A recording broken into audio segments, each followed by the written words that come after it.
Hello, beautiful. And what I want to know is what is good in your life today?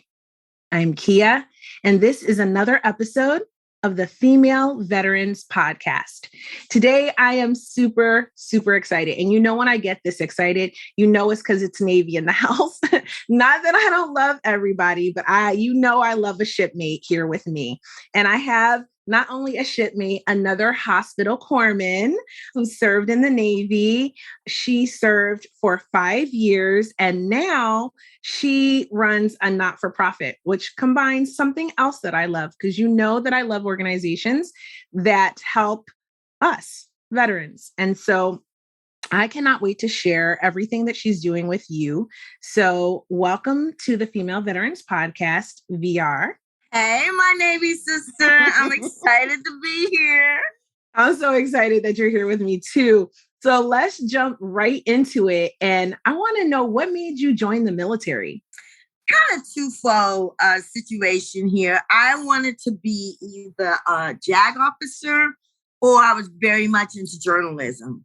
And so I went and took my test and they said I could go wherever I wanted to. And I went to the Navy recruiter and told them what I wanted, kid. And you know, this recruiter failed to tell the system that he only recruits for enlisted, and for what I wanted to do, I needed to speak to a officer recruiter. Instead, he told me, and come down, this sounds right? Mm-hmm. He said, you need a school to get a school. I'm thinking, oh, okay, that makes sense. What you got? So, of course, they needed corpsmen, and I had no interest in the medical field whatsoever. But he tricked me into taking this corpsman program, and I said, okay, I'll do that. And I was ready to go. Within a couple of weeks, I was off to Florida, Orlando, Florida, for my whole little boot camp experience. And I think it was the same day that I went, like 2 days before I went to the Navy, AT&T had called me because I went for the interview. And they said, hey, we want you. You did great on your test. We want you. And I think they were paying me like $400 a week or something like that. And the Navy, when the guy told me the pay, I think he told me it was like the same thing, like $400 a week. And I was like, okay, well, I'm going to get to travel. I'm going to do all this other stuff with the Navy. And it's the same thing. You know what? Let me go with the Navy. And I'll tell you the rest as we get there, because there were a couple of challenges in this story. I can just imagine. I pay it now. I can just imagine. And I wonder how many people have had a similar experience with their recruiter. I know I kind of did, where really? I was unsure as to whether I was going to go officer or enlisted. And I was sort of persuaded. I mean, it didn't take much, but I was sort of persuaded to go the enlisted route and to become a hospital corpsman. Really, he said, what do you want to do? And I was like, I don't know. I like diet and exercise.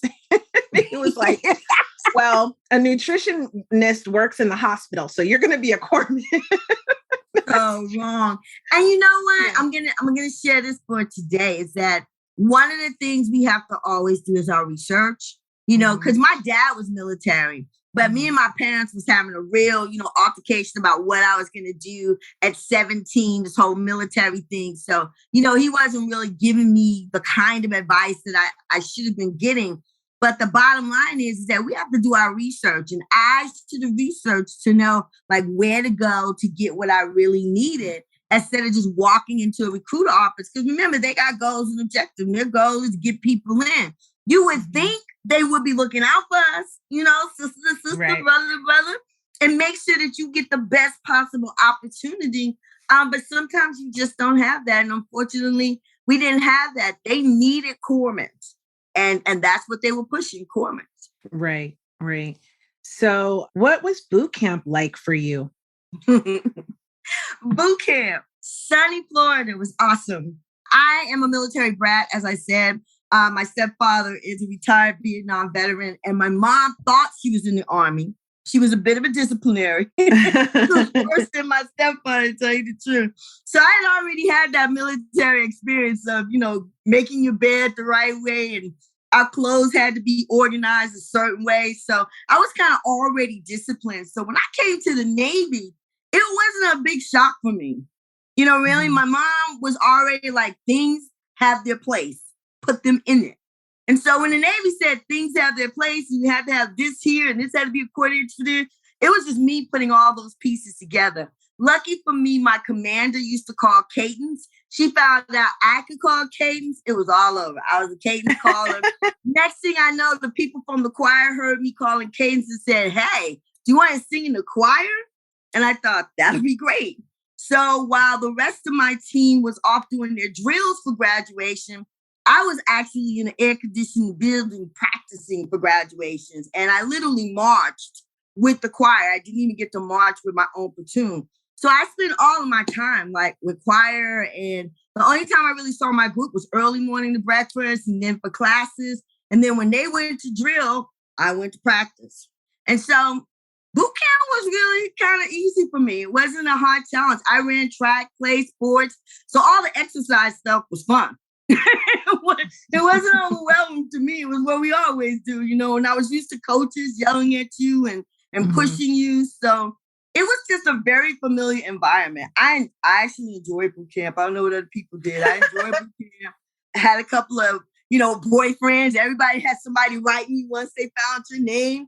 And there was this guy in boot camp named Little. And so my commander would always tease me. He's like, Small, you have a letter from Little? Biggest joke. That was cool. It was really a cool experience. But I believe what the Navy sold me, like our classes and what the military was all about and what we needed to do and who we needed to be. I ate all that up as a 17-year-old. And I said, yeah, that's me. I want to protect my country. I have that level of integrity, that level of honor, that level of commitment. This is where I need to be, but I'm in the wrong place because you're not taking me to an officer. And I never forgot what I wanted to do. And I was always telling people, hey, look, I'm not supposed to be here. I'm supposed to be over there. Yeah, y'all got me mixed up somehow. So I was meritoriously promoted, only to find out many of my friends, they got their promotion right out of boot camp, which our recruiter could have set up for us, in case you didn't know. Also, a couple of them got bonuses, which our recruiter could have set up for us and didn't. I didn't get a bonus. Disappointed going off. My commander sit with me and she asked me, you know, well, what do you want to do? And I was like, you know, I want to be an officer. Like, what do you mean what I want to do? She's like, well, you need to keep going to school because once you get to a duty station, it's going to be hard for you. And she said, well, what do you want to do? And I thought about operating room technician. And as I said to you before, I wasn't interested in medical. But that was like operating room technician, X-ray were the only two things that was open. And to me, X-ray just seemed like it didn't take a lot of you to be an X-ray technician. So I said, well, I'm going to go to operating room technician school. And I went from boot camp. We went off to corpsman school. I graduated from boot camp meritoriously. So I got my rank there. And then I went on to corpsman school in Great Lakes. Freezing cold, water weather shark. I bet coming from Florida, because you know I just did all of my training. In fact, I was stationed at Great Lakes, so boot camp, course school, becoming staff, and my entire career happened at Great Lakes, and so God. I know that I left Texas, which was already warm, to go to Florida, which was already warm, and then they sent me into shock when I went to Great Lakes with all this summer stuff. And not prepared for the winter. So, of course, I had to go shopping. But it was an awesome experience. Corpsman school, all I remember about Corpsman school, I met my first boyfriend there. My mom didn't allow dating. So I met my first real boyfriend in Corpsman school.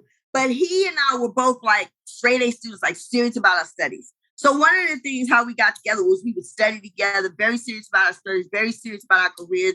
He wanted to go to officer school too. So we both were like, you know, we have to break even. We have to be at top of our classes, you know, boom, boom, boom. And I love that about him, that he wasn't just this guy that was, you know, kind of off doing crazy stuff and not, you know, really paying attention to his career. So I graduated there with honors and distinction. And that's really what they were asking me, what do you want to do next? And I got the chance to go to operating room technician school in San Diego. Weather. I know you were too happy. So I get to San Diego and I meet my master chief where you have this little conversation about what you're doing here. And, you know, I'm still talking. Look, I want to go to officer school. And he told me, hey, we can put a package together for you. I mean, you were meritoriously promoted. You graduated with honors and distinctions. You're a straight A student out of high school. We've got all your paperwork here. If you do well here, We will put the package together for you to go to officer school. And they did. Unfortunately, before I got out of Balboa, I ended up getting my orders to Oakland Naval Hospital. And so that commander needed to sign off on my move to go to officer school, not my people in San Diego. But I never really gave it any thought, Kia. I just was like, hey, my package is done. You know, I didn't even unpack when I got to Oakland. I was like, I ain't gonna be here long. I'm off to, you know, I'm on to the Naval Academy. I'm out of here. So I didn't really like get situated. I'm thinking, well, I'm in this. And when I met with this commanding officer who didn't know me from Jack, had not spent any time with me, made this arbitrary decision that I was too immature at 17, because I was still 17. I haven't turned 18 yet. Too immature to go to officer school. Wow, no way. I mean, it's so believable, but oh my God. And you know what? In the 1980s, I didn't realize what a big deal that was. You know, I'm still a kid. Not that many people that look like me had gone to the naval school, and not that many women either. Yeah. And so this would have been a big deal, but I didn't realize it was a big deal. I just wanted to go to Naval Academy to do what? Become a JAG officer, and I was going to minor in journalism. So I already knew I was going to be doing hard work, but I knew what I wanted to do. Yeah. And when this woman said no, it was like crushing to me.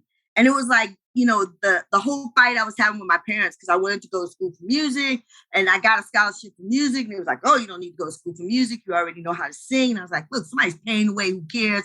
I can, you know, minor in something else, but this is a free ride. You know, let's go get it. And so then I get to the Navy where I think I'm going to be able to make my own decisions and make my own way. And here's this woman, my mom, you know, standing in my way. It was so devastating to me. It was crushing. Oh my God. And I got so angry. I was like, what do you don't even know me. How can you make a decision like that? Like you know nothing about me. I haven't even worked for you ever before. Everybody here is telling you how great I am. And you're just throwing all that out the door and making this arbitrary decision. Like, where are you getting that from? And you know, you don't know me, but if you know me, you know I'm the person that always needs to know why. So I'm like, where are you getting that from?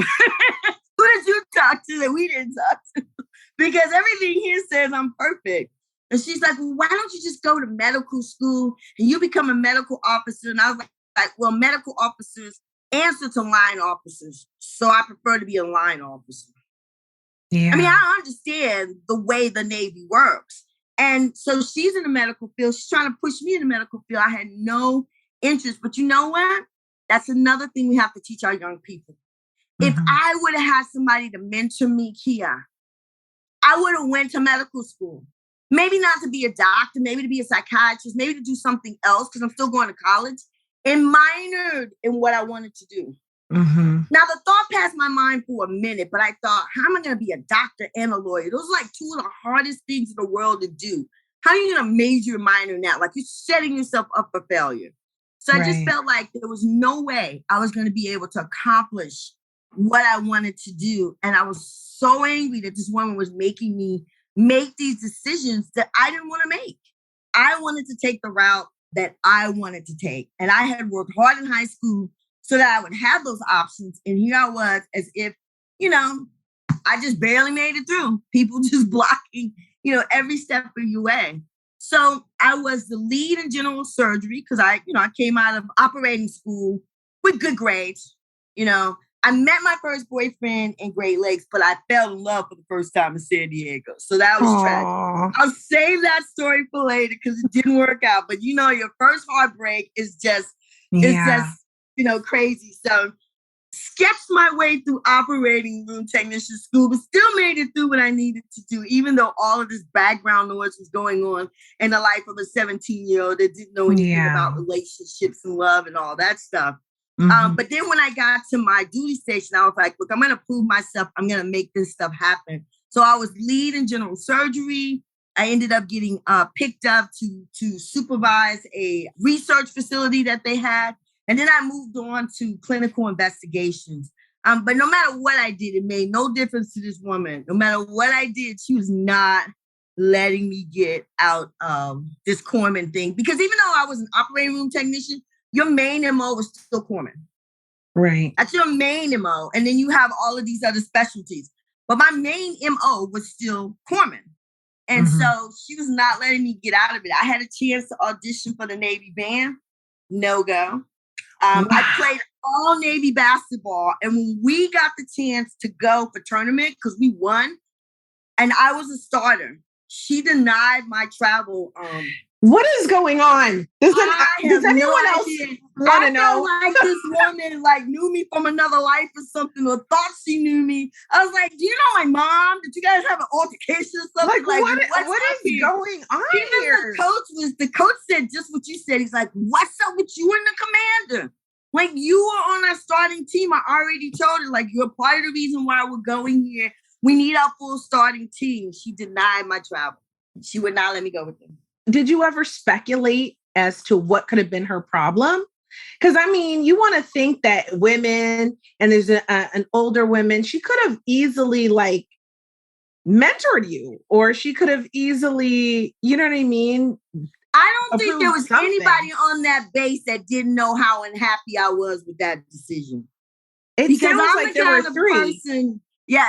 I was like, what's going on? I went to everybody I could to say, what's the way around this?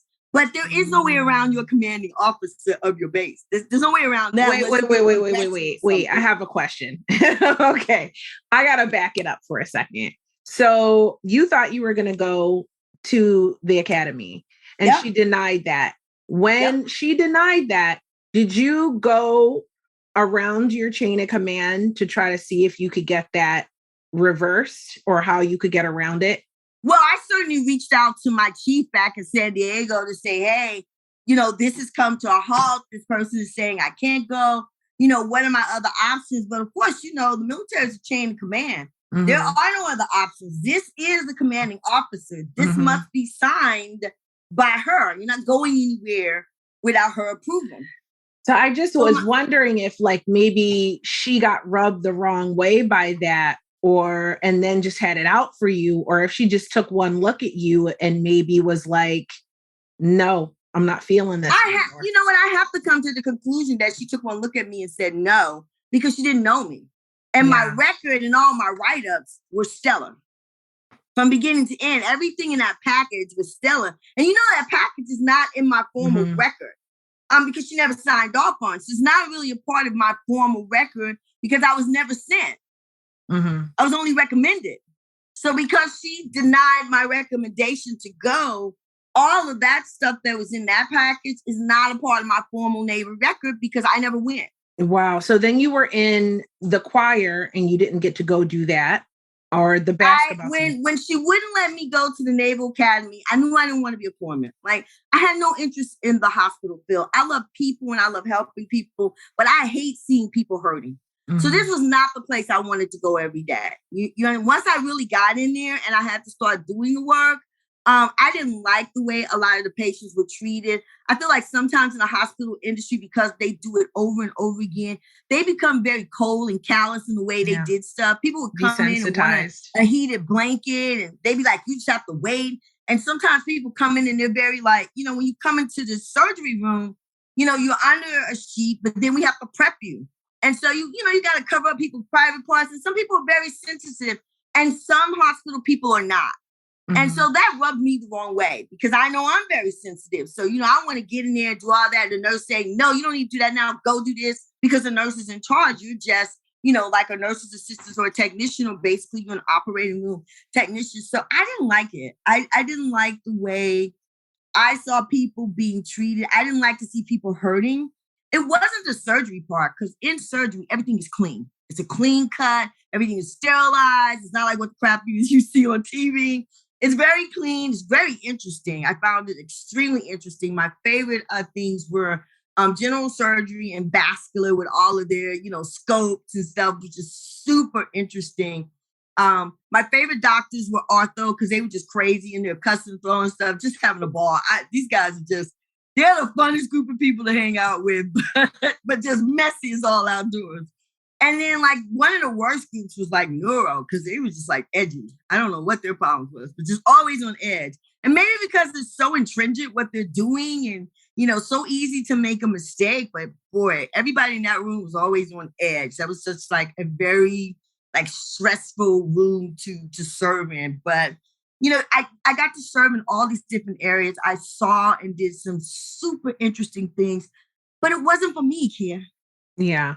That wasn't my path. That wasn't what I wanted to do.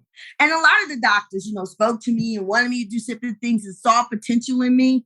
But what they didn't see was that, like, that's really great, but that's not what I want to do.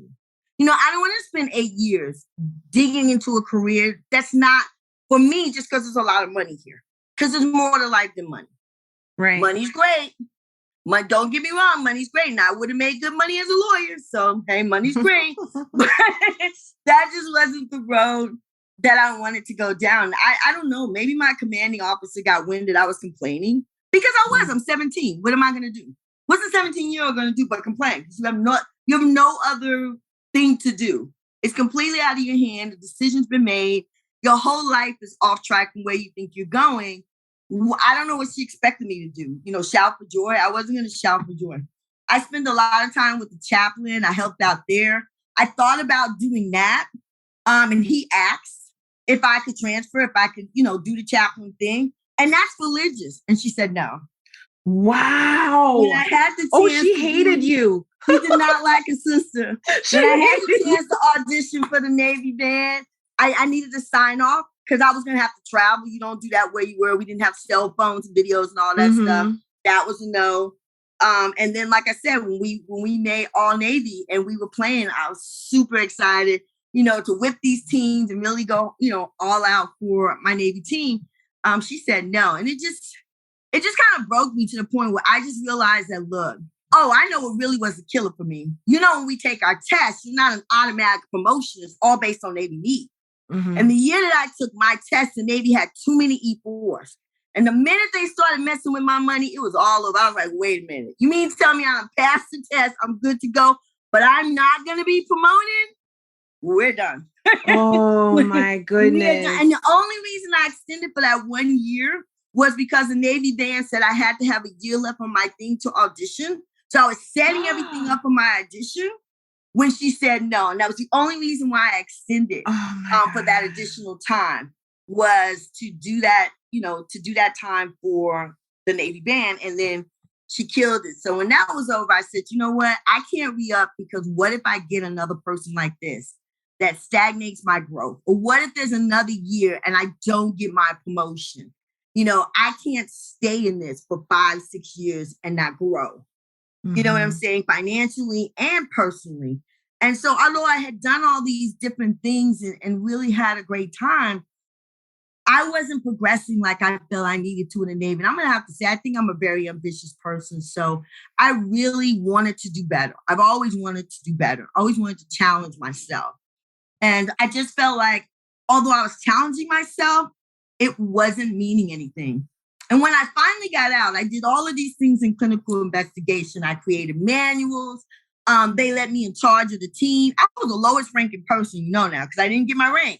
But I was making schedules, handling conflicts. And we had an E5 in our group that stayed in more trouble than anybody. So I was always trying to get him out of trouble and, work out stuff between him and other people, because he didn't have really good leadership skills. So, and then I don't know if you remember Wayne, when the big computers came out. Well, when our base got them, they sent me for the training. And so I trained everybody on how to use the new computers and everything. So that was really super cool. So I'm thinking, when I get out, man, my letters are going to be smoking. I'm going to go into like a corporate, management training program, get back on track, get somebody that takes care of, school, go back to school. I'm still young. I got plenty of time. I came in at 17. I still got plenty of time to do what I need to do.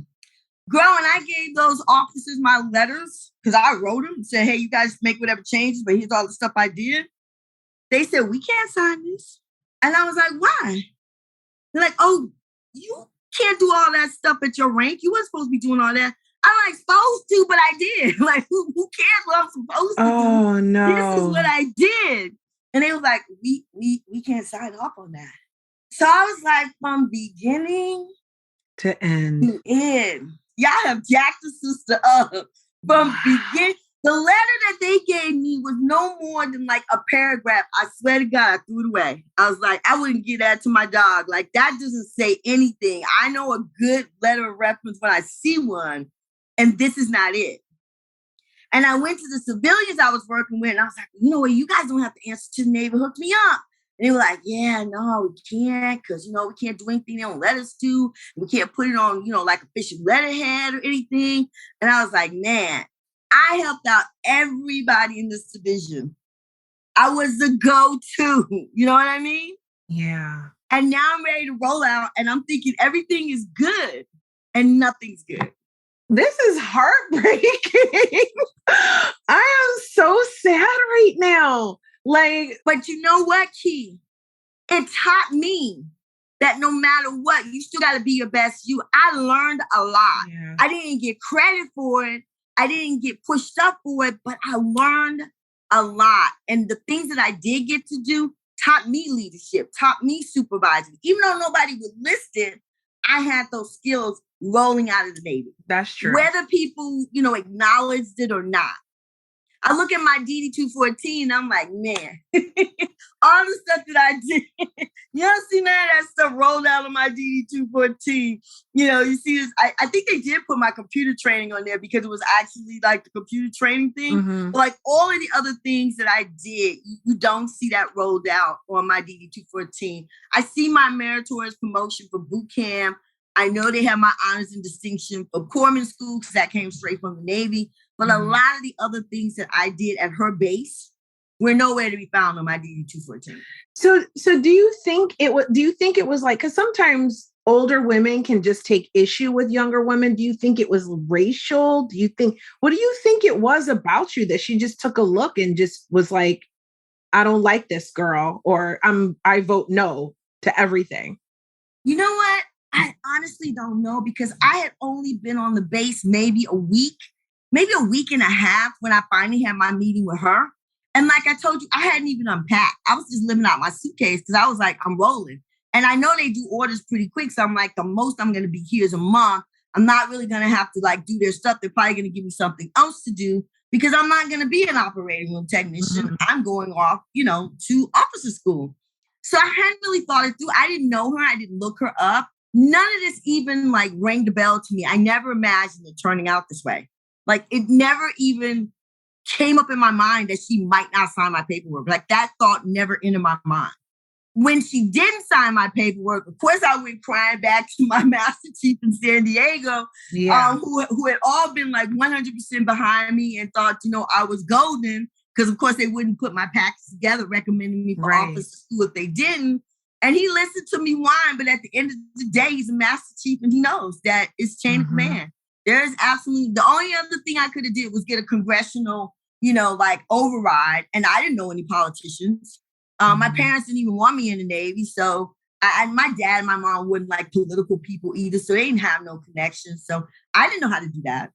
Wow. It's just so sad. And it seems like you kept trying to, just be the best person, take part in all of these activities and be, a great sailor. And your commanding officer just was like, there was just something about you that she couldn't stand. It seems like. Well, don't get it wrong now. I bucked the system. A couple of times too, because now I'm not happy anymore. Now I'm not a happy trooper anymore. You know what I'm saying? So I remember my master chief at the base, who actually I used to like babysit his kids and his houses. So we became best friends because I was always down at his office because me and my E5, who did the kind of stuff that now we check them for, but guys got away with, was always making sexual comments for me. It was just me and him in this building. It was very uncomfortable for me. He would give me commands to do stuff that was just ridiculous. And sometimes I'm not gonna lie, I'd be like, I'm not doing that. He's like, yes, you are. And I'm like, no, I'm not. And so I would end up in the master chief's office, and the master chief would agree with me. Yeah, he's wrong. But this is the Navy. Wow. And he's an E5 and you're an E3. When he gives you a command, you need to follow it. And I'm like, that doesn't make any sense. If his command doesn't make sense, and you and I both know it doesn't make sense, why isn't he in here? Like, why aren't we having a common conversation about what's going on here? And it's the military, right? The military is, you're given a command. This is your commanding officer. Unless he's telling you to go shoot yourself in the head, no matter how stupid it is, hello, you've got to follow command. Yeah.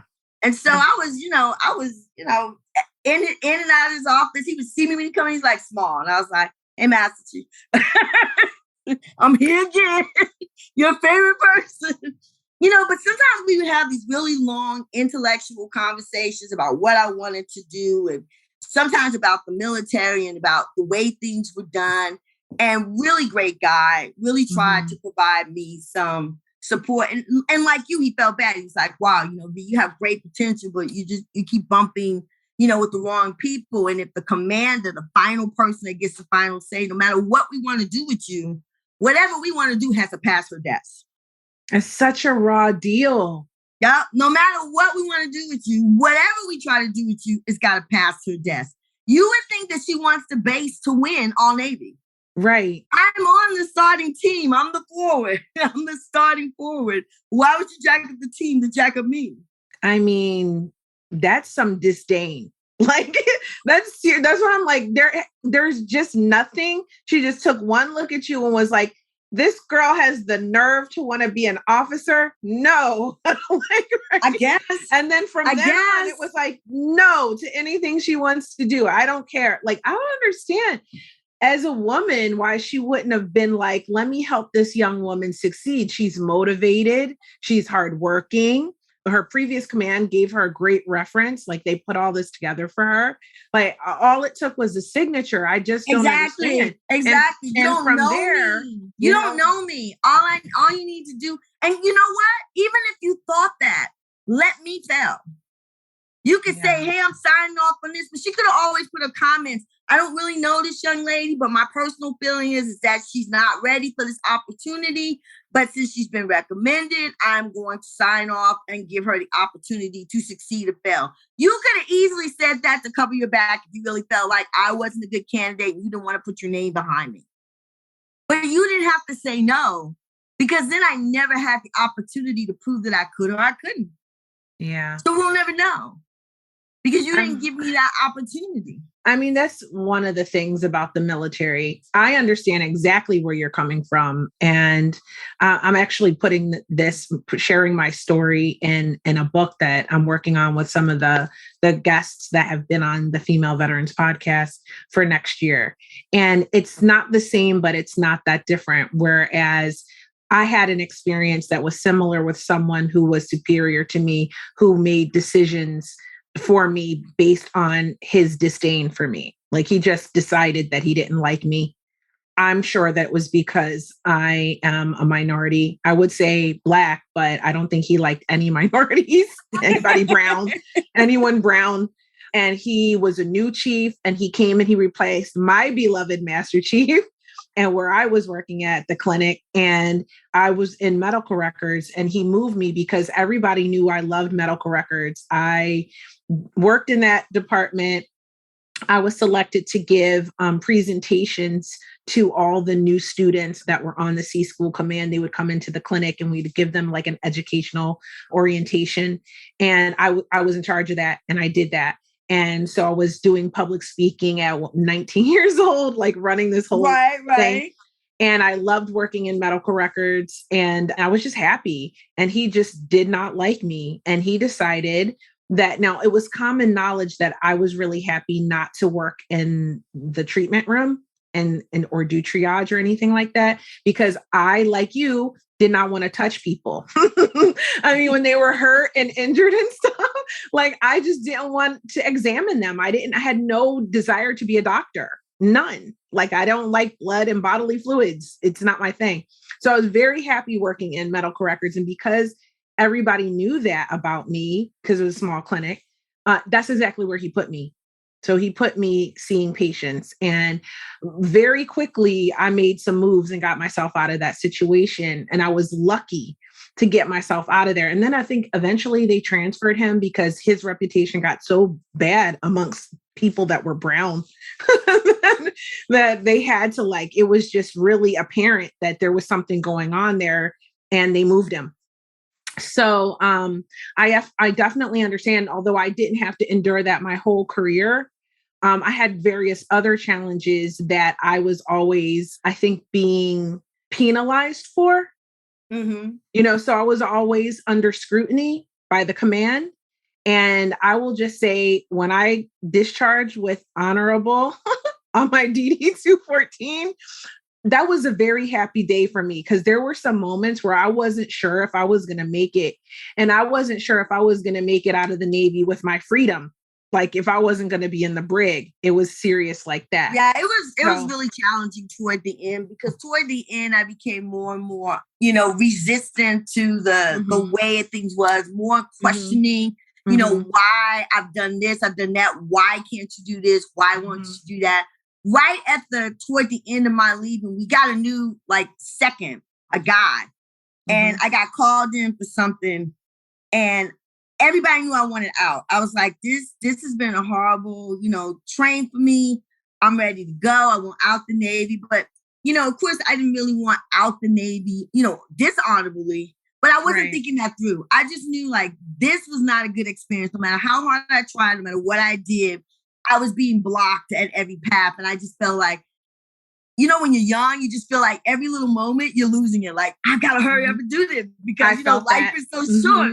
But life is really long. You've got plenty of time. But at that point, you're like, oh, no, I got to do this. But you're young, I'm 19. And I was just on this track, and I was like, they had totally taken me off my track. And I remember him bringing in, he was like, do you really want out this Navy? And he's like yelling at me, and I've got to stand at attention. And he's like, because if I put you out this Navy and go out honorably, you're never going to be able to get a job. And it's just going on and on and on and on. And I remember standing there with just tears running down my face, because I was like, you don't know my story of how hard I worked. And I've been blocked at every corner. But now you want to talk to me about what I want and what you're going to do to me. Do you know what you've already done to me? Wow. Because you stagnated me at every corner. And not you, but the process. So when I say go Navy, I need people to understand I love the Navy, because it wasn't the Navy. It was different individuals within the Navy, particularly my commanding officer. But there were so many people up under her that broke their back trying to help me. I think, to me, you can equate it to church. You meet a nasty person at church and you say, I'm never going to church again because them people ain't Christian. But guess what? That's just that person. That person doesn't represent Christ, but Christ is still there. You know what I'm saying? You can't let that person be your only representation of spirit. So I couldn't let my commanding officer or this E5 who was, borderline, sexually harassing me without putting his hands on me, but just sexually harassing me, making me feel uncomfortable. It's psychological. I couldn't let those people be my representation of the Navy, because I knew the Navy was bigger than them. But I was stuck within their grips. And the reason why I didn't stay in the Navy forever, because I was worried, what if I get another situation like this and I spend another 4 years stuck within the grips of somebody crazy?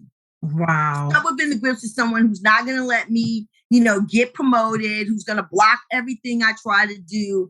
What if I get another one of these people? And I just said, I can't do that. I can't put my life in the hand of another person, because there are things that I want to do. But I was a lifer. I had planned to be in the Navy, to do my thing, go to school. I had not planned on just giving them 6 years if I got out of college. I was going to do my whole tour, in the military, and retire, and then go on to do whatever else was left of my career. That was the plan. She destroyed the plan. Wow. But that was the plan. I just keep saying, wow, but it's just so sad. I never know what the story is going to be really before we start our conversation, but it doesn't really matter because we're veteran sisters. And I know it's going to be a great talk, but this is really, this is sad. So many times I hear stories about careers that were cut short in all different ways, but I think this is the first time where I saw someone other than anyone at my command have their career completely snuffed out just by somebody who had absolutely no real reason to have any disdain for them, and just did. And just took someone who was hardworking, self-motivated, dedicated, and would have made a great officer, would have made a great lifer for the military, and then just completely ruined that. Yeah, I look at some of my sisters on LinkedIn now, and I see all the stars and stuff, and I think, would you have made it? Because I don't know, like, would you have made it? Would you have risen, to that higher level to represent the military? Or maybe I would have fallen through the cracks. I mean, who knows? We'll never know because I wasn't given that opportunity. And I remember one of my commanders was like, why don't you just go to college and become a warrant officer? And so when I was in San Diego, I had started school. And no one told me I had to go to a Navy approved school. I went to my college, signed up. I'm going to take my classes, start my, college stuff, and I'll just become a warrant officer to get you people, blah, blah, blah. And so I remember when I got my first bill, I needed to pay all of my stuff for school. And I came back to the Navy. I turned all my stuff in. And then the girl called me back and she says, well, we're not going to cover any of this. And I was like, what are you talking about? And she's like, well, this isn't an approved school. Like, what do you mean approved school? I'm like, no, yeah, you have to go through these schools because these schools are approved by the military, and these are the schools that we'll pay for. Now, this was nobody else's fault. This is just me, not doing my proper research. I did my proper research on where I wanted to go and who had the program I wanted to go to, but I didn't do my proper research on, hey, how does the military reimburse you for school? Because all I knew was that they reimburse you for school. But I didn't research, hey, what are those restrictions? What do you need? I was just like a go-getter, like, she can't stop me. I'm going to go get my preliminary stuff out the way, and I'm going to school, and I'll become a warrant officer, and I'll just finish my career that way, and then they'll let me go back to school, blah, blah, blah. Well, hit another road in the block. And I was like, you have got to be kidding me. And she says, no, you have to go to the approved school, so we're not going to cover any of that that you signed your name to. We're not going to do that. So it's just, you got to tell young people, and as young people, sometimes we get so excited or we get so agitated that we just kind of run around. And I'm going to say like a chicken with your head cut off, trying to find a way out. Because we didn't have real mentors back then. You didn't have a career person you could go sit with and say, hey, you know what? This is not working out the way I planned. What are my options and what do I need to do? It was all piecemeal. Somebody telling you something here, somebody telling you something over there, just a bunch of piecemeal stuff, but no person you could go to because your career was already set.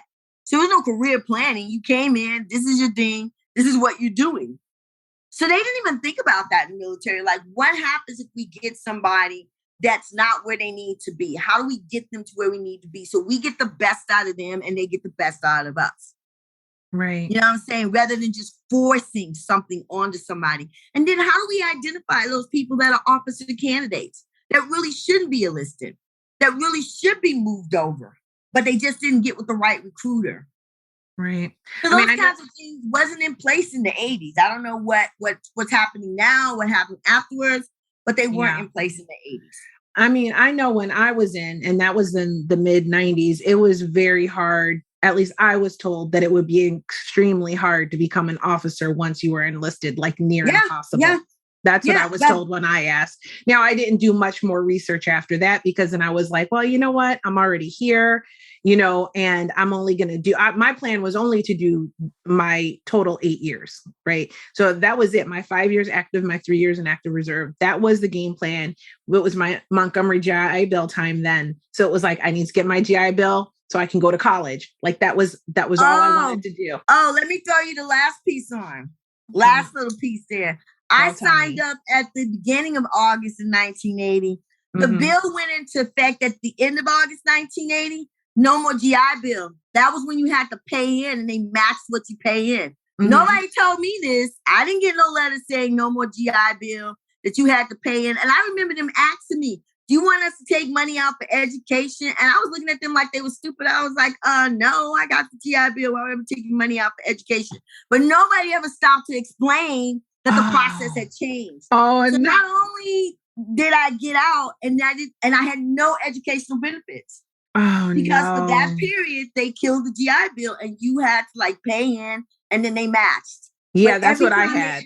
That nobody said, hey, there's no GI Bill anymore. You just get to go to school. You got to pay in a match. They would just say, do you want to take it out? And I would just look at them like they were crazy. I was like, no, we get free education. Why would I be paying for education? I mean, that makes sense. If everything you've known up until that point is the military will pay for your schooling. But remember, I'm a brat. My stepdad's in the Army. That's all I ever knew was GI Bill was there for the military. And that you could go to school and da-da-da-da-da. So I didn't know that they had changed anything 30 days after I signed up. Can you imagine that? Girl, the saltiness would be real. I'm too salty. That's all I can say. Let me tell you something. To me, it's like you either have to laugh or you cry. Because when I look at some of these things, I'm like, girl, nobody in the world can have this many problems but you. But if you sit around soaking on it, next thing you know, you running in with a machine gun shooting up everybody. Yeah, you gotta move forward. You can't let this stuff build up inside of you and you begin to hate the world. You gotta take some responsibility. And I take total responsibility for not researching when I went to that recruiter. Okay? Yeah. I can't take responsibility for the commander and some of the other things that happened up under her. But all I know is that I did my best. So as long as I know I did my best, the rest is on them. Or that nasty E5. Exactly. I know that every job I had, I did my best, that I went above and beyond. I know what I gave the Navy and I know what I got back. So I'm not upset. You know, I'm not angry. I don't carry that angry around, but it's a true story and people need to know because there are people out there that have blocked. And I don't know if she was a racist. I don't know what her story was. You know what I'm saying? But I know that she blocked every move I tried to make the entire time I was up under her command. So I knew it became personal at some point. It's like, you don't want me to become a chaplain? Really? That's wild. I mean, that's just beyond me. That's beyond me. Because I was very, very religiously involved and I didn't know that I was called to do anything. But I worked so much with the chaplain. He was like, V, you would be great. You know, we always need chaplains. Would you like to look at that? Because he knew I was trying to get into another MO. And I was like, he's like, you travel, you get a lot of different bases, blah, blah, blah. And I was like, I wouldn't mind looking at that. I was like, I just know I don't want to be in the medical field. So I was like, open. Not happening. So I was like, something's wrong with this woman. She's even messing with God. She's got some big stuff going on. Wow. I mean, she did not like you for whatever her reasons were. She just took one look at you, I feel like, and was like, well, she kept saying that the corpsman thing was more, every time they gave it back to me was that my MO was more extreme than anything I was asking for. And that the stuff that I was asking for, I could not switch out of to go to the stuff. I know that she could have overreacted that everybody does, or they wouldn't have made those recommendations. We all know the commander can make a special decision. We do know that they needed corpsmen, but she could have overridden that. And plus, I wasn't even functioning as a corpsman.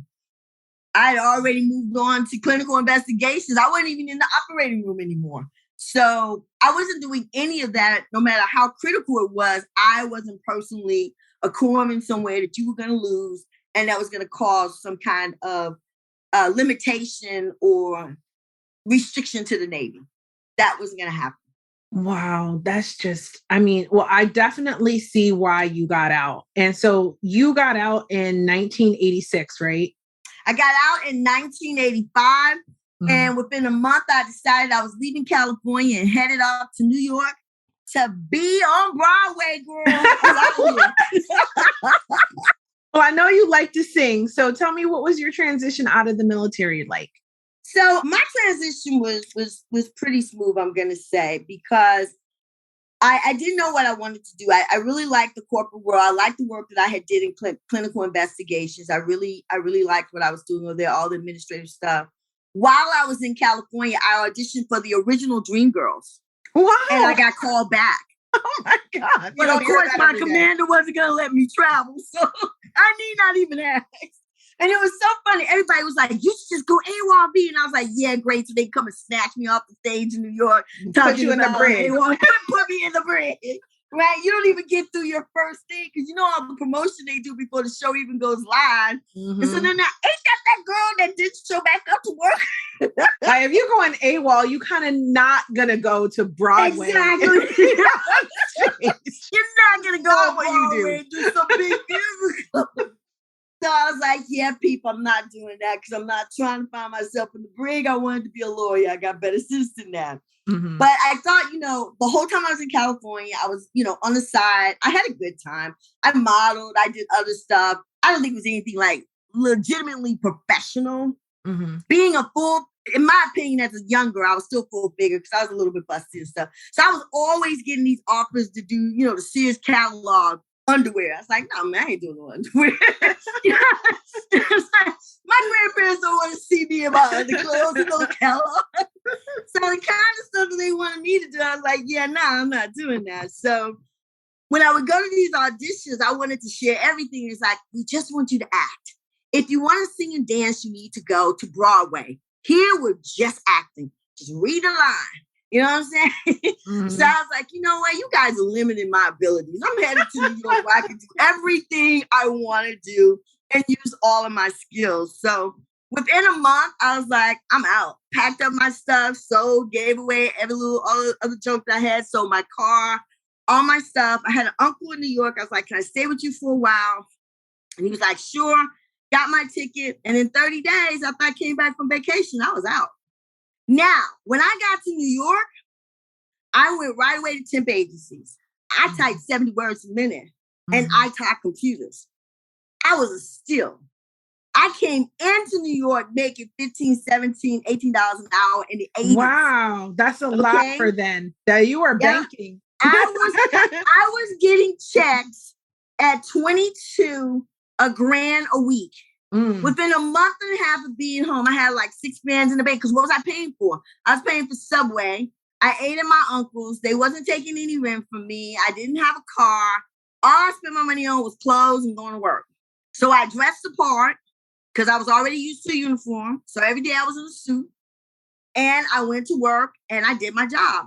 And the funny thing is, I never, ever auditioned on Broadway the entire time I was there. What?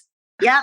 And Mama, I Want to Sing. My friends was there with me. Mama, I Want to Sing. They were doing the auditions. I remember I was working for Showtime, the movie channel when they were switching over. Mm-hmm. And they had asked me to stay late. They wanted me to supervise a team. And my girl was like, girl, you can't stay late. Auditions tonight. We auditioning for Mama, I Want to Sing. You better come on. And I was like, nah, man. When I stay late, I go to like $48 an hour. So I'm staying. Y'all see y'all later. I'm not standing in that line on an if, but, and maybe. Now, my girlfriend didn't get picked, but Mama, I Want to Sing was a big hit. Mm-hmm. And when I finally saw it, I saw myself in some of those parts. It was like, you should have auditioned. Mm-hmm. This could have been your big break, but you were busy making money. But the thing about it is, when you're young and you're single, most of my friends that I know that was really doing the industry, they were kind of shacking up with somebody that was taking care of them. You know what I mean? Mm-hmm. Like, none of them were really independent, like had their own place, was doing their own thing. There was somebody in their lives that was totally taking care of them. And as soon as I got enough money, I'm independent. I had got my own place. I got out of my uncle's place. I got my own place. I was thinking about, transportation, and I had bills to pay. So I was always working. And I went from tipping to a full-time job. And then I just kept working, and I kind of saw myself in this corporate arena, kind of growing in these different positions.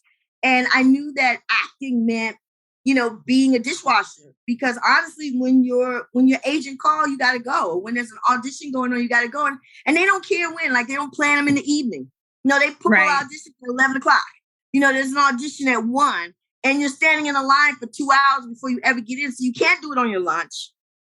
It's never on time. If you got 11 o'clock, you may not be seen at 12:30. If you want the part, you stay. If you don't, you go.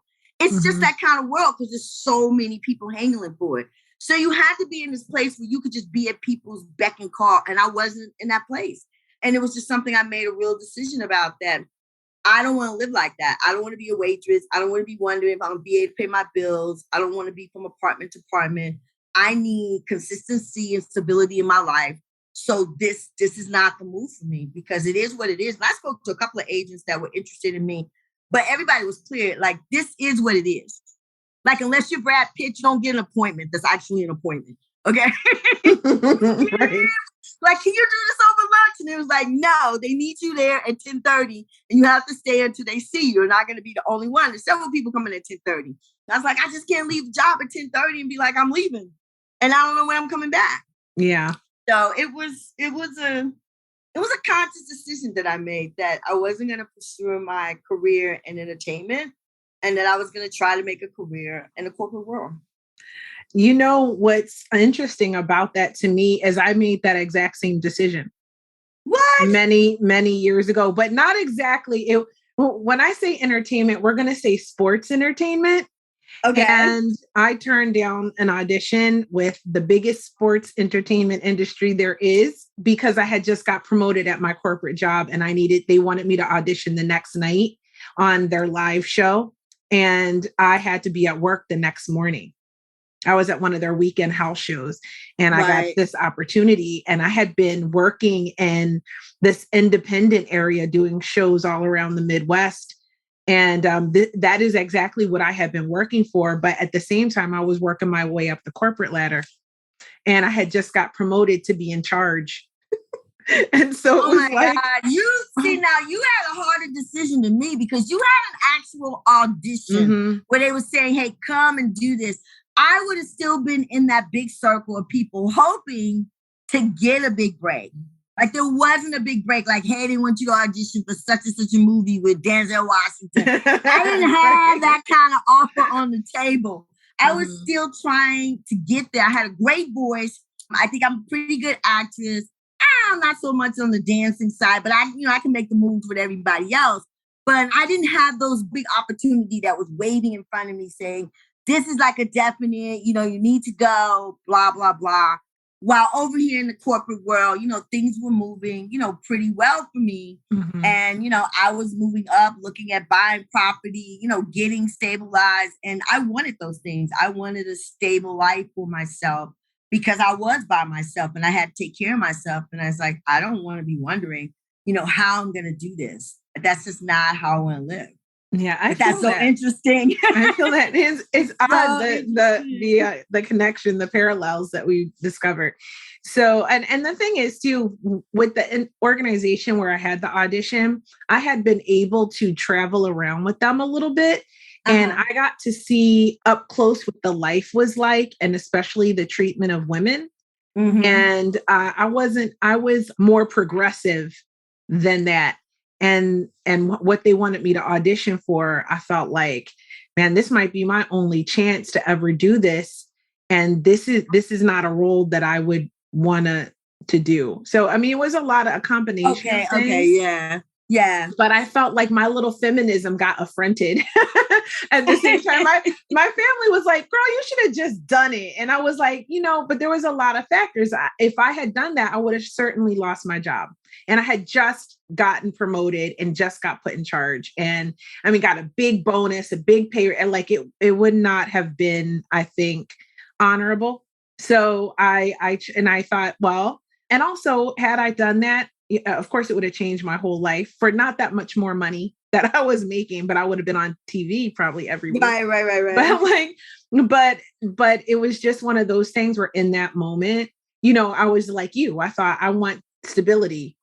So. You know what? I look back on a lot of the decisions that I made, and I think a lot of those decisions because for me, I'm a risk taker, but I'm also a very conservative risk taker. And I'm always looking for that risk that's going to have, the least amount of viability to it so that I can ensure, like, I don't like to gamble because I'm like, there's no win-win in this. You're just putting money on the table and you may or may not get it back. To me, that's not a great investment. That's not how I want to spend my money. You know what I'm saying? I want to spend my money on something where I have a really good chance based on my own skills of either getting all my money back or getting more money.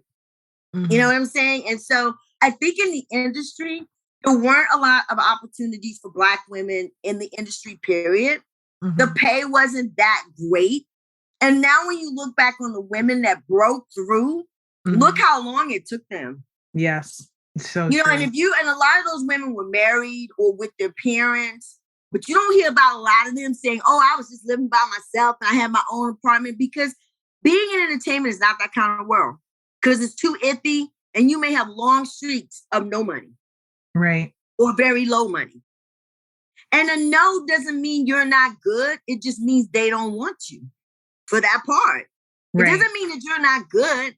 It just means they don't want you. And for Black women, there was so few parts and so few, leading roles for a while. And then that trend started to change, but it was long, long after I had, kind of given up on on the industry and moved on to other things. Oprah is really impressive to me because I went to broadcasting school. I wanted to do broadcasting. And the places that I went to, they were like, you're just not the right fit. And I knew what they meant, that I was Black and that, they wasn't going to put me, out in front as their, host for their show. Wow. And I just felt like, I didn't see myself as the breaker. Like, I didn't want to spend my time trying to break into that because once again, I knew you got to make money. You don't have time to play this game. You're not married where somebody says, hey, if you get a job, it's great. But if you don't, I'm going to take care of you. You got to make sure you got money to take care of you. And so you don't have time to play these kind of games where you have a lot of no's. You got to get a yes. And you have to get to that table and then begin to progress. So it is I see no lies. I see no lies. So tell me, all of this work in the corporate world, and what was the foundation? Was this the foundation, I should say, for you to develop the Veteran Women's Enterprise Center? I think it gave me a lot of the pieces that I need. When I was in the corporate world, somebody said something to me that made me transition. And it said that, people, and I was making not great money, but good money for my age. And they were like, hey, everybody wants to work for a corporation, but we need good people in the community. And I left my corporate job to start a business doing temping. And I had a bunch of, girls that wanted to work for me, but I hadn't did my research because if I did my research from trends, temping was beginning to go on a down end and companies were using their internal people because temping is very expensive. I may be charging you $65 an hour. I'm only paying that person $20. I'm banking the other $45 and putting into other expenses and stuff. So it can become very expensive for a company to have a temp. And a lot of companies were pulling back. So even though I had relationships, I knew a lot of these people, I thought I had clients lined up. A lot of the people I thought I had lined up were saying, hey, B, we're pushing back. We're letting some of the people we have go. We're not bringing on any new companies right now.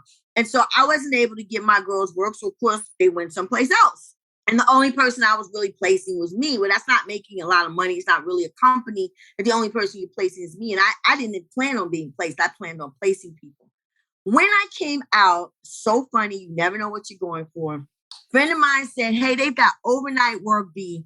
They're not paying a lot of money, but it'll be some money. And I was like, I need this extra cash because the business is headed downhill. And I said, I want to work in nonprofit. So I had an interview for this overnight position. Very low end. It was just going to be chump change for me. But, I dressed the part. I came in looking the part of a supervisor for this little job. And this woman was drilling me, Kia, and I was getting angry because I was like, woman, it's a $10 an hour job. I can tell you last time I made $10 an hour. And you drilling me like you going to give me, CEO or something. But I'm answering all the questions and I'm going through the rigmarole and I'm trying to maintain my frustration. And then she says, well, I reviewed your resume and your credentials, and I think you would be perfect for this supervisory position we have. And I just wanted to make sure that you would be a good match. I didn't go in for that job, but that was the job she had me in mind for.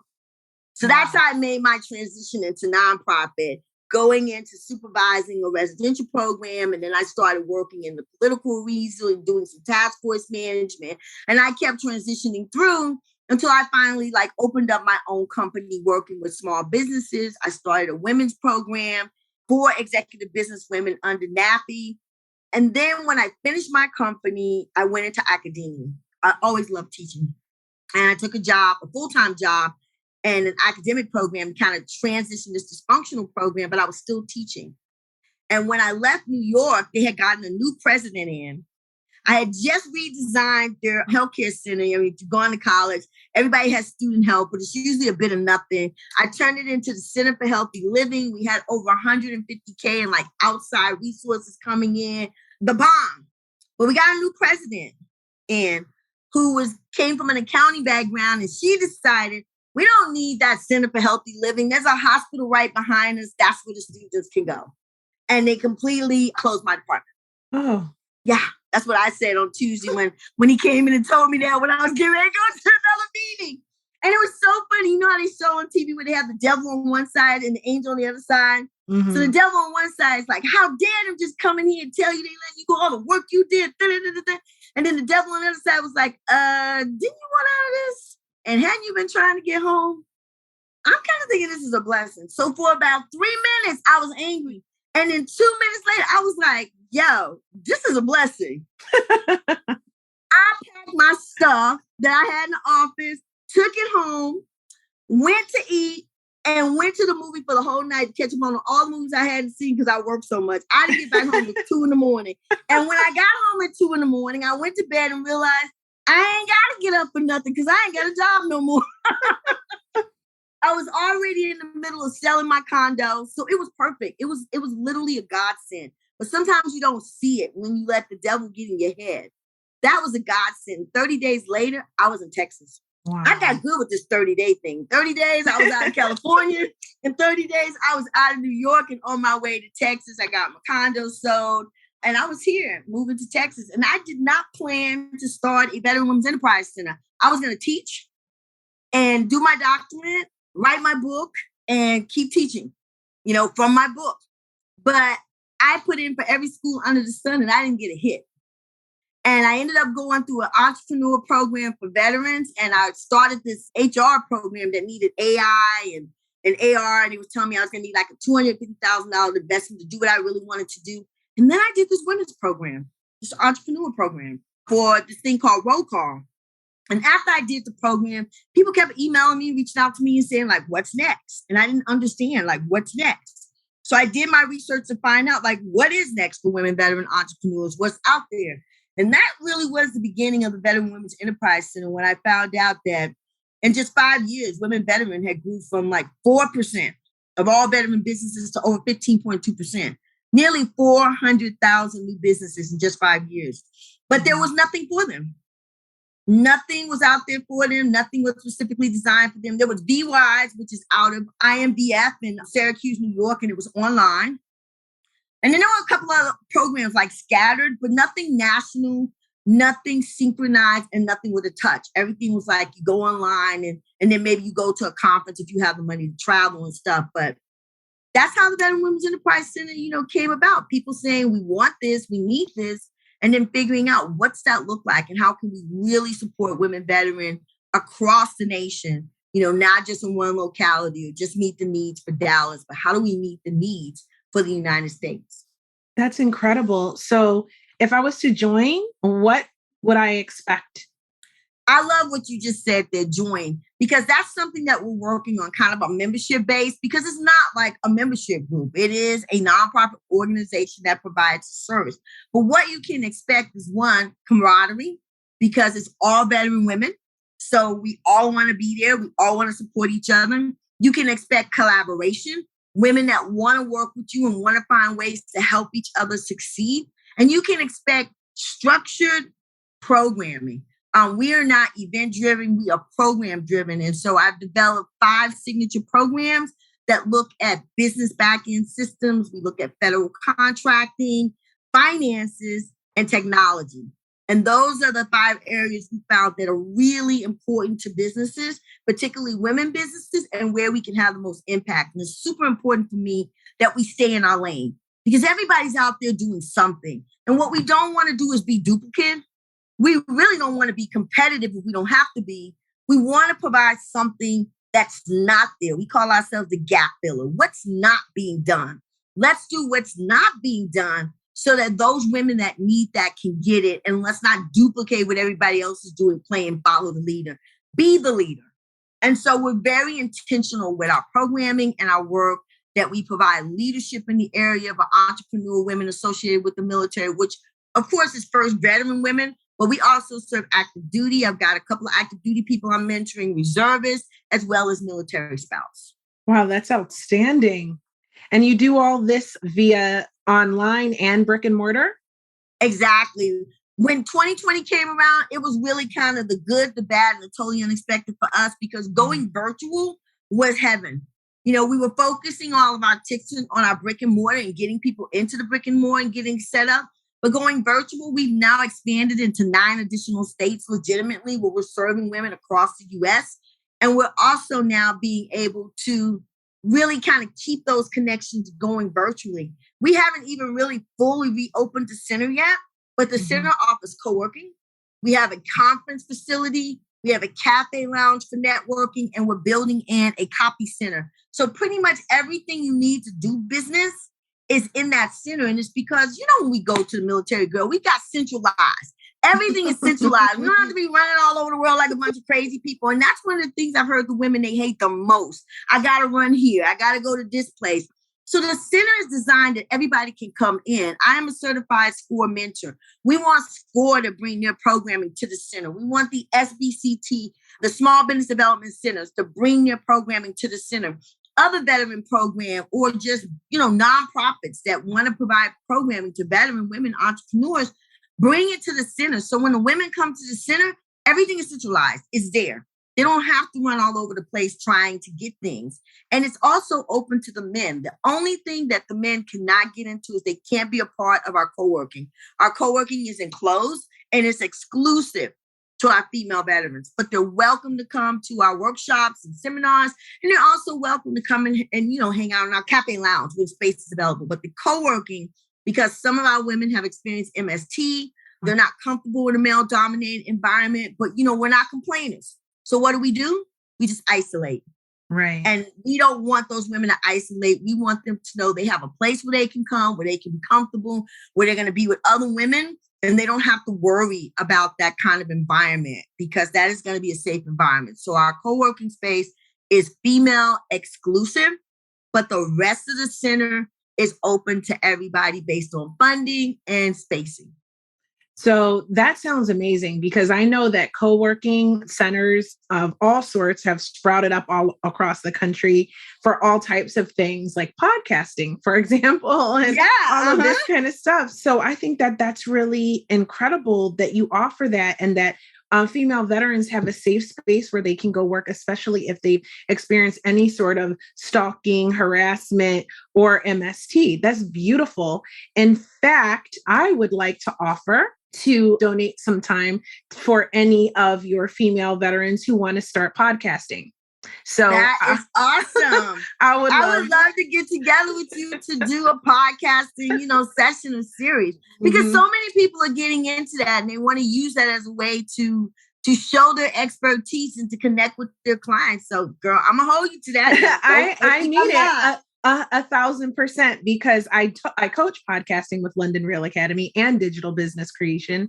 And I love working with female veterans. I do workshops already. So this would be a natural thing. And I happen to know that a podcast is an excellent free product in your end-to-end business ecosystem. So along with social media. So I would love to help my veteran sisters in that way.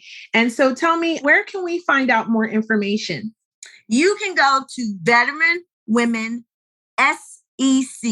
That's SamEddieCharlie.org.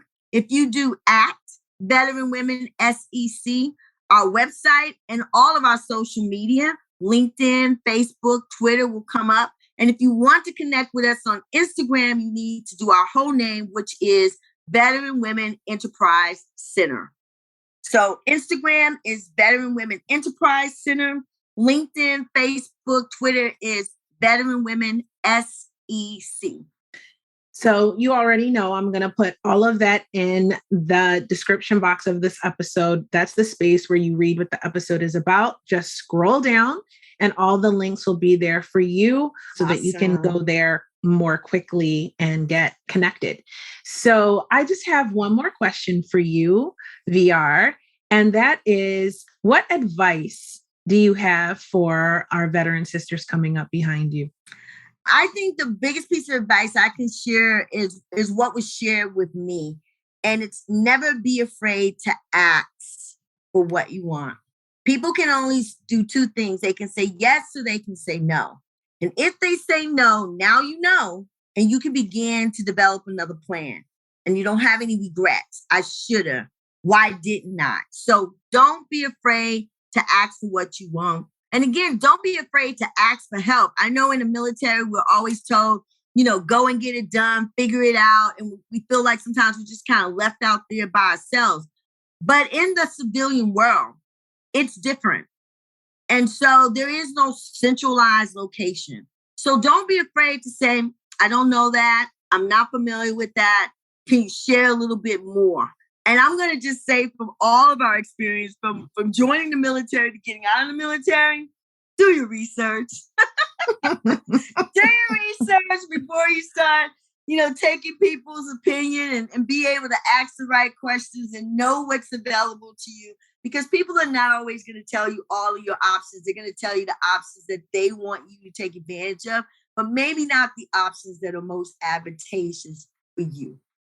That is some solid advice. I know my business mentor always says, if you don't ask, you don't get. So you've got to ask. That is the only way. Such good advice, and doing your research. Due diligence is critical, period. Absolutely. Thank you we so learned much. that lesson the hard way. Yeah. Yes. At least I did. Yeah. That is how I ended up in the military, because I didn't do my due diligence about what my educational options were for financial aid. Right. So exactly. So don't be like us and trust other people. Yeah, I just trust listened to my mom and do your research. That's right. I just listened to my mom when she said, "You're going to the military, and that's how you're going to get your education." And I was like, "Okay." So, but I had mother so knows many best. other options, right? Like I had so many other options, like financial aid. I had no clue, So, and as soon as I told my school counselors that's what I was doing, they were all for it too. So it wasn't like anyone said, "Hey, have you thought about these options?" No. So my responsibility though, due diligence. Do your research so you can ask people the right questions. Exactly. So if they don't present the option to you, then you can say, well, I read or I heard, and they can either tell you they don't know, so you can find out who does know, or they can begin to say, oh, okay, well, you didn't tell me about that. Well, yeah, that is a possibility. And they can tell you the pros and cons from their perspective. But if you haven't done your research, you have no way to dig deeper to find out what your other options are. All I had to do was ask him, hey, is this officer school that we talking about here? Can I become an officer? All I had to do was dig deeper and make him say, no, you need to go see a different recruiter. And I could have had a whole different experience, a totally different experience. But I didn't dig deeper. I took exactly what he said as, the final word. And that's my fault. And we all have to take responsibility for where we come up short, not just blaming other people. Sure, he didn't do his part, but neither did I. And so we want our young women coming in and coming out. Make sure you're doing your part. Don't expect other people to do the hard work for you. And the hard work is the research. Really looking into what are your options, what's available, and then finding out who can get you connected. Absolutely. Such brilliant advice. And I have to say, it has been such a pleasure to chat with you and to hear your story and to see how you overcame all of these obstacles and just created an amazing life for yourself that you're turning around and sharing your knowledge and expertise with other female veterans. And so thank you so much for everything you're doing within our community. And thank you so much for being a guest on the Female Veterans Podcast. Thank you for the invite, my Navy sister. Always welcome. Always welcome. Well, I appreciate you, and we will be in touch. Thank you. And with that, we're going to wrap it up.